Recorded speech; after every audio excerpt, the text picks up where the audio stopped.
Graça e paz a todos, que Deus abençoe grandemente o coração de cada um de vocês. Muito bom estar de volta dentro desse desafio, né? Eu vejo que pelas notícias aqui no próprio grupo, alguns não puderam estar ou não poderão estar conosco, né? Porque lá no hospital, ou crises, enfermidades, a gente está vivendo assim um tempo bastante complicado, né? Onde a enfermidade tem alcançado, né? Muitos dos nossos, né? Seja membros, seja familiares. Então, realmente é um tempo da gente buscar a Deus e pedir graça de Deus para que Ele possa manifestar a sua glória, graça e trazer saúde, né? Saúde sobre nós e sobre os nossos. Mas nós estamos começando, né? 30 dias de leitura do livro de Atos. O livro de Atos fala sobre o começo da igreja, tem um pouco a ver conosco nesse tempo nosso de um novo começo da igreja, né? De estabelecer fundamentos e começar de novo, fazer de novo, nos dar a oportunidade para confiar, nos dar a oportunidade para ir um pouco mais, né? Fazer um pouco mais. Eu vi essa palavra numa das nossas reuniões, né? De fazer um pouco mais. Então é um tempo assim difícil, vamos dizer assim, mas também um tempo de oportunidades, um tempo de oportunidade para nós experimentarmos mais de Deus, para nós, de repente, vermos o que é que, no decorrer dessa caminhada, a gente foi deixando de lado, foi não dando valor devido.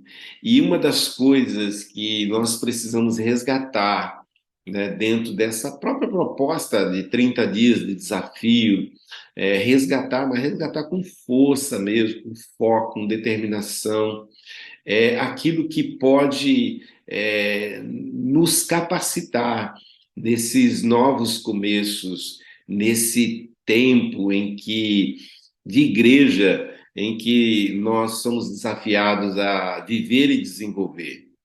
Eu costumo dizer que o livro de Atos ele tem 28 capítulos. Assim como o livro de Jonas, ele não termina, ele não tem assim um fim, né? Não tem um fechamento de um ciclo. E eu vejo que tanto o livro de Jonas quanto o livro de Atos, ele tem uma continuidade na nossa vida.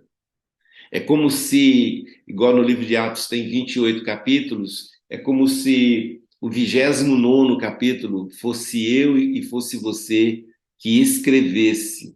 Porque o livro de Atos fala de igreja, do início da igreja, da formação da igreja, da organização da igreja, da expansão da igreja. E ela chega num ponto que agora nós, como igreja, vamos escrever o 29º capítulo, o 30º capítulo, o 31º capítulo do livro de Atos, ou seja, da história da igreja aqui na Terra. Então, essa é a nossa responsabilidade, essa é a nossa hora, essa é a nossa vez. Mas no capítulo primeiro, onde tudo se começa, né? Ou se continua, todos nós sabemos, e a Bíblia até nos mostra isso, que o livro de Atos ele foi escrito pelo evangelista Lucas, né? Ou o médico Lucas, né? Lucas que escreve o livro de Atos. E ele escreve e até endereça mais uma vez ao seu amigo Teófilo. Talvez esse camarada fosse o mentor, o mestre de Lucas, não se sabe, não há certeza, apenas conjecturas a respeito disso. Mas ele continua então a discorrer sobre aquilo que ele fala no Evangelho de Lucas. Jesus agora havia sido morto, Jesus havia sido sepultado, Jesus havia ressuscitado e durante 40 dias Jesus caminhou com os discípulos. Deu, de certa forma, instruções em que não estão na Bíblia, relatados na Bíblia de uma maneira clara, mas com certeza foram inculcados na vida de cada um daqueles que perseveraram. com Jesus até o fim, e na vida daqueles que Jesus os buscou, porque Jesus foi abandonado por todos, mas Jesus buscou os seus discípulos, e com certeza esses 40 dias foram 40 dias de Jesus estar ministrando de uma maneira muito íntima a esses discípulos. Mas no verso de número 5, ele fala algo que é muito interessante, porque o livro de Atos fala sobre o início da igreja, mas fala que a igreja nasceu e cresceu e continua sendo sustentada pela ação do Espírito de Deus, pela ação do Espírito Santo. Então, o livro de Atos fala muito sobre o Espírito Santo, fala muito sobre essa ação do Espírito Santo. O verso de número 5 do capítulo 1 diz assim: Pois João batizou com água, mas dentro de poucos dias vocês serão batizados com o Espírito Santo. Olha que coisa interessante. Vocês serão batizados com o Espírito Santo. Mas se você olhar no final dos evangelhos, houve um momento em que Jesus, depois de ressuscitar, antes de até morrer, ele soprou, ou melhor, depois que ele havia ressuscitado, ele soprou sobre eles o Espírito Santo. Ou seja, eles receberam, de certa forma, o sopro, o pendor do Espírito Santo.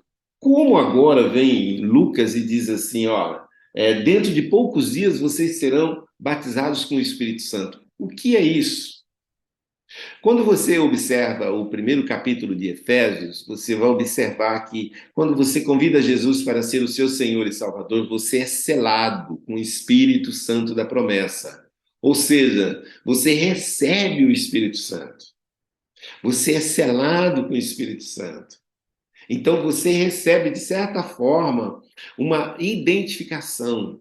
Agora você faz parte de um outro reino, o reino dos céus.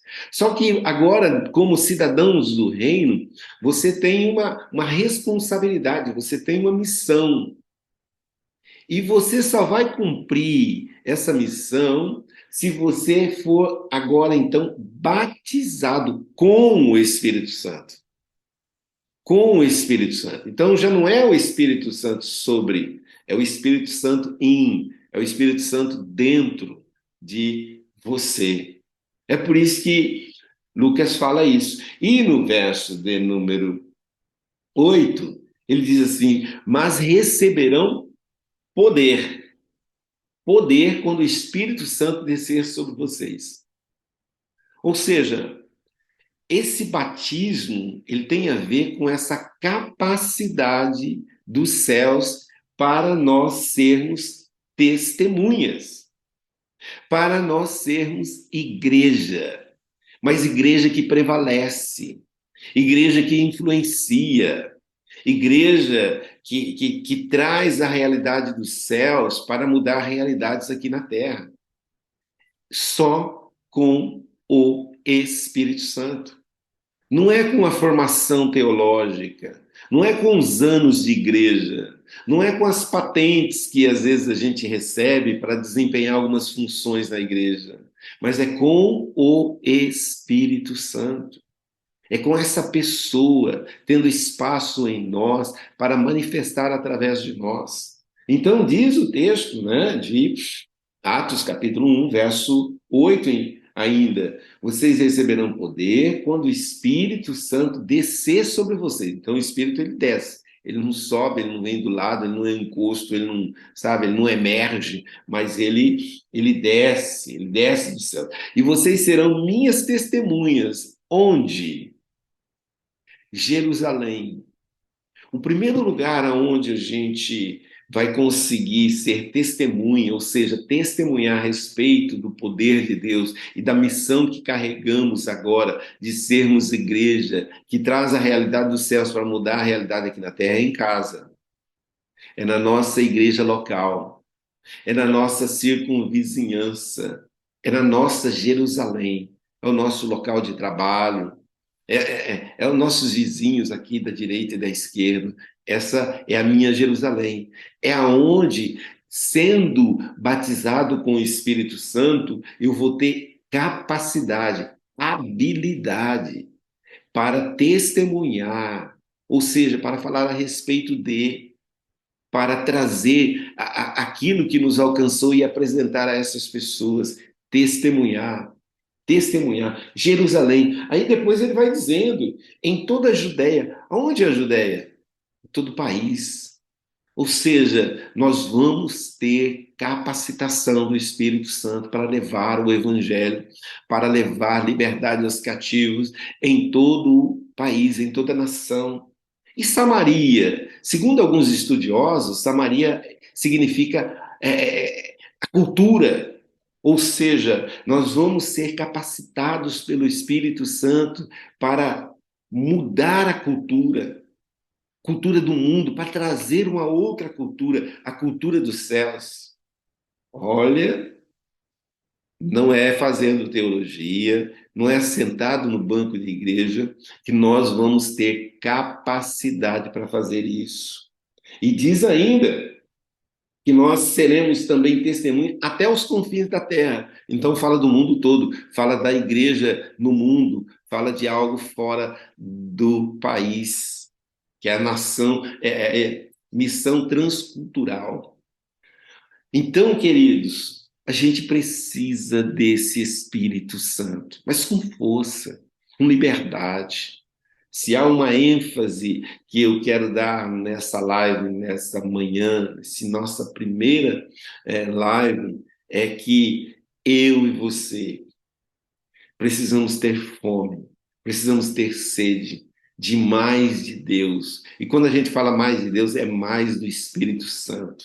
É mais do Espírito Santo. É dizer para o Espírito Santo que é uma pessoa, não é um encosto, não é qualquer um. É dizer para o Espírito Santo: me batiza, me enche, me transborda, me empodere, mostra, abre os meus olhos, abre os meus ouvidos, abre a minha mente, abre a minha boca, remove, ajuda a remover toda timidez, toda ansiedade, para que eu possa ser testemunha, para que eu possa ser igreja, para que eu possa manifestar a realidade dos céus, para mudar a realidade da terra. Como é que você faz isso?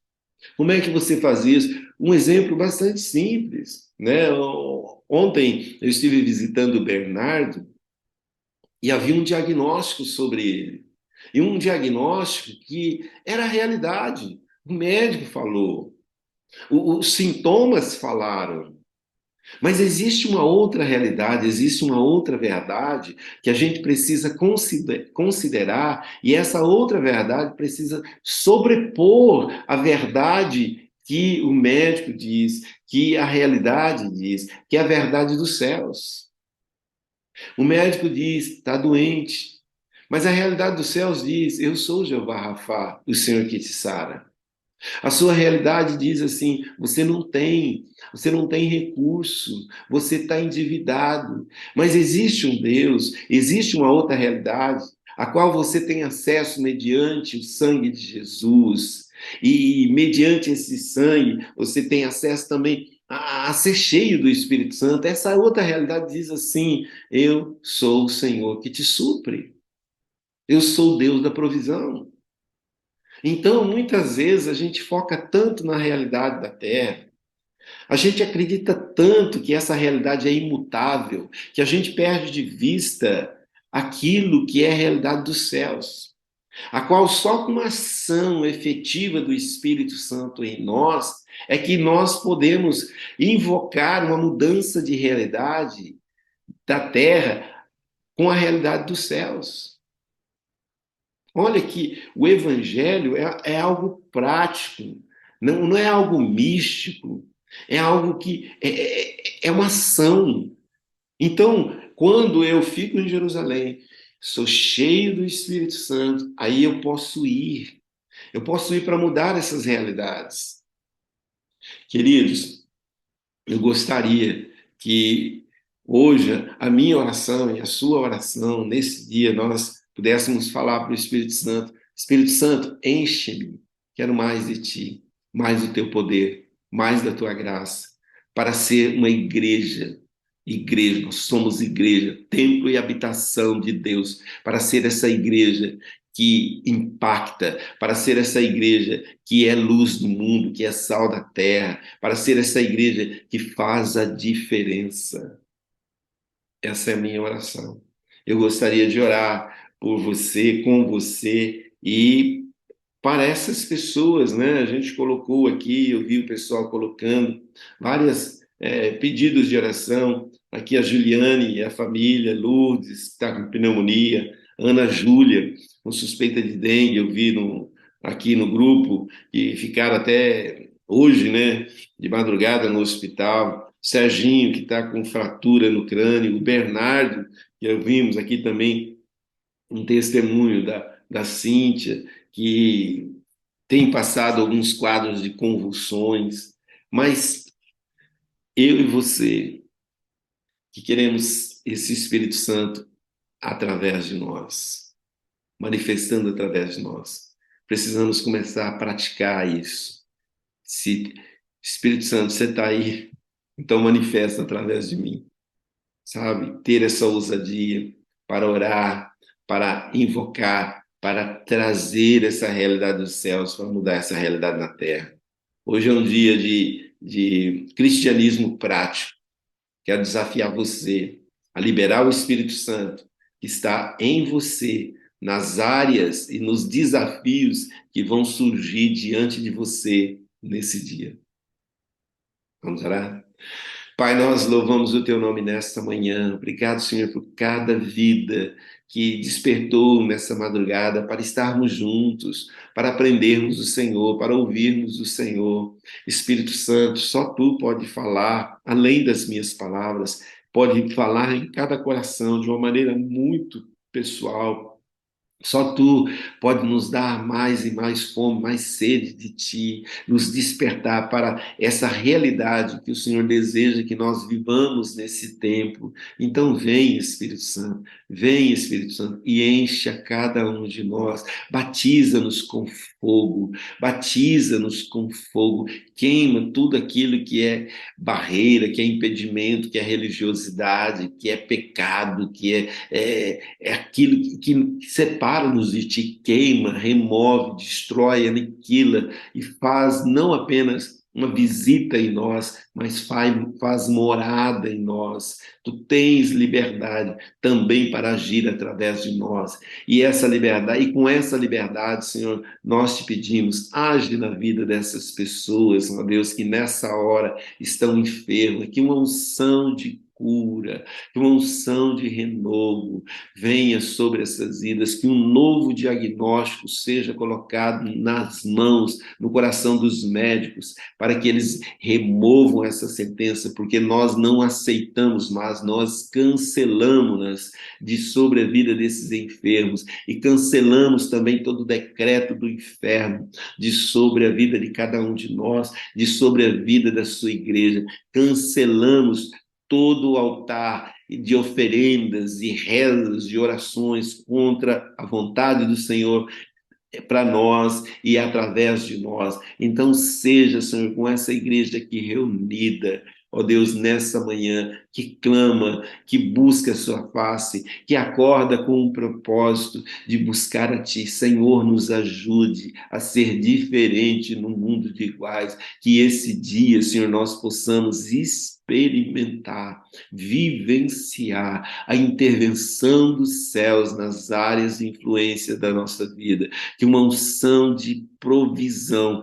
sobrenatural venha sobre a sua igreja nesse dia, que portas sejam abertas, que janelas sejam escancaradas, que pedras sejam removidas, que laços sejam dissolvidos e que o nome do Senhor seja glorificado nas nossas vidas e através das nossas vidas. Senhor, nós não queremos apenas ser bênção, mas nós queremos sermos abençoadores. Venha o teu reino, Senhor, e manifesta em nós e através de nós. Pai, eu oro por cada lar aqui representado nessa manhã. Eu oro, Senhor, para que eles tenham força, para que eles tenham graça, para que eles tenham sabedoria, discernimento, para se conduzir nesse dia com ousadia, com autoridade, para viver e implantar a realidade dos céus na vida deles e nas áreas de influência deles. Seja com eles, seja conosco, é a nossa oração, em nome de Jesus.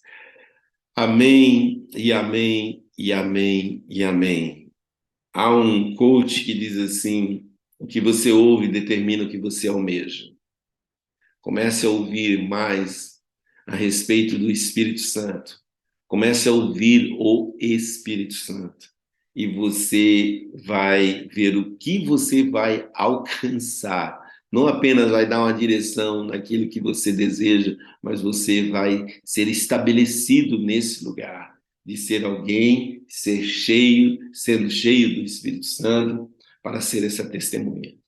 Ok? Deus abençoe a vida de cada um. Tenha aí uma excelente semana e que Deus abençoe.